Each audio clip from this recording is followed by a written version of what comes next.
At samantala, ligtas na ang sitwasyon sa buong compound ng Dr. Jose Pabella Memorial Hospital at balik normal na sitwasyon matapos na masira ang mga container na nagresulta naman ng pagtagas ng mercury na mapanganib sa kalusugan ng mga pasyente. Balikan natin ang report ni Joseph Marafina. Siniguro ng Department of Health na nasa ligtas ng sitwasyon ng buong compound ng Dr. Jose Pabella Memorial Hospital at balik na ito sa normal na sitwasyon. Ito matapos ang pagtagas ng mercury sa mga nasirang containers nito ilang araw na nakakaraan. Personal naming pinuntahan ng ospital at kapansin-pansin na labas-pasok na nga ang mga tao rito na pawang walang anumang nangyari. Ayon sa tagapagsalita ng pagamutan, nalinis na ng mga tao ng Bureau of Fire Protection Hazardous Material Unit at nasuri na rin na may mga 80 mga empleyado na nasa building na pinangyarihan ng pagtagas.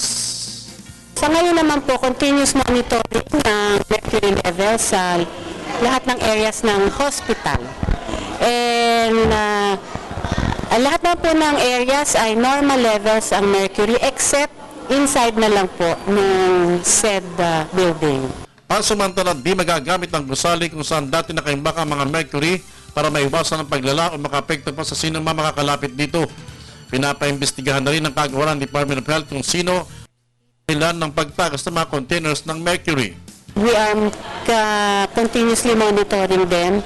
Nabigyan naman po namin sila ng parang prophylactic medicines. But so far, wala pa naman pong nag-exhibit ng mga toxic signs and symptoms. 30 po yung binabantayan namin.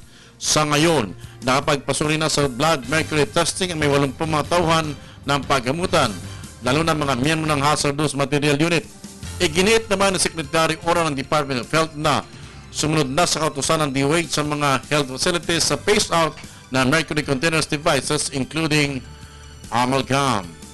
Para sa Telebisyon ng Bayan, Joseph Marafina.